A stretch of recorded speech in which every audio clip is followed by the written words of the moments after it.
Hey everyone, it's David from the Gospel Guys, and in this video, I have 4 pretty disheartening verses to share with you that are very important to take note of. This is 1 Samuel chapter 8, verses 4 through 8.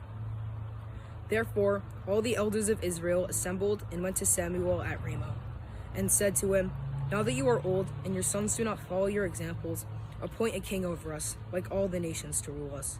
Samuel was displeased when they said this, "Give us a king to rule us." But he prayed to the Lord. The Lord said, "Listen to whatever the people say. You are not the one they are rejecting. They are rejecting me as their king. They are acting towards you just as they have acted from the day I brought them up from Egypt to this very day, deserting me to serve other gods." Now, this verse is so sad. These 2 verses are so sad because it speaks of the Israelites rejecting God and deserting God to worship false gods and idols.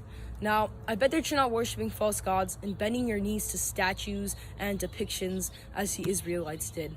However, you might just be doing that, only in different terms. Anything that we choose above God is an idol, and there are many ways to do this. We can make ourselves an idol by not following God's commandments, by not treating others kindly, by not respecting the Lord. We value ourselves above Him and thus make ourselves an idol. Another way to make idols is by spending too much time on something. Now, this doesn't mean that God doesn't want you to enjoy entertainment and all that stuff. God is happy when you're happy. However, it is important to know that just going to Mass isn't enough. We still have to make plenty of time for the Lord in prayer and reading the scriptures and by spreading His gospel to all people. So make sure that you follow the Lord's commandments and make sure that you give time to Him by praying and reading His most sacred scripture.